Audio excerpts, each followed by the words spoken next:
5 години временските услови биле причина за ненавременото завршување на патиштата кои се реконструираат и градат во државава, некои од нив без малку и една цела деценија. Таков е случајот со автопатот Охрид-Кичево, на кој и по цели 8 години и 3 продолжувања на рокот за изграда не му се гледа крајот. Заклучно со месец август требаше да биде готова делницата од Требеништа до Охрид, ама како што вели првиот човек на јавното предпријатие за државни патишта, покрај проблемите и времето не им било погодно за работа. Тие проблеми што ги имавме административни веќе ги решивме и следниот понеделник целосно ќе биде пуштен на употреба од Требеништа па до Охрид. Сега во моментот имаше и временските околности кога се работи за градежни работи и временските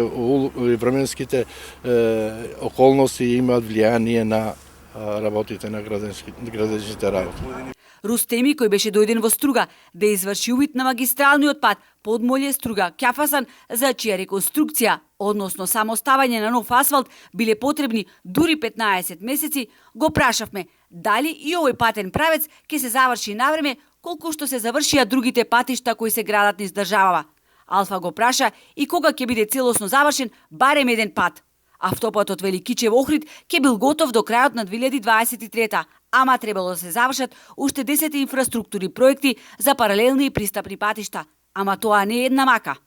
После тоа да вршиме и експроприација и да до крајот на 2023 година да го завршиме тој фамозниот проект Кичево Охрид.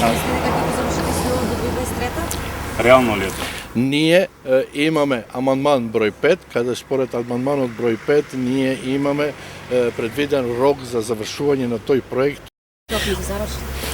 Ние ќе инсистираме и ние се залагаме сите да заврши до 2023.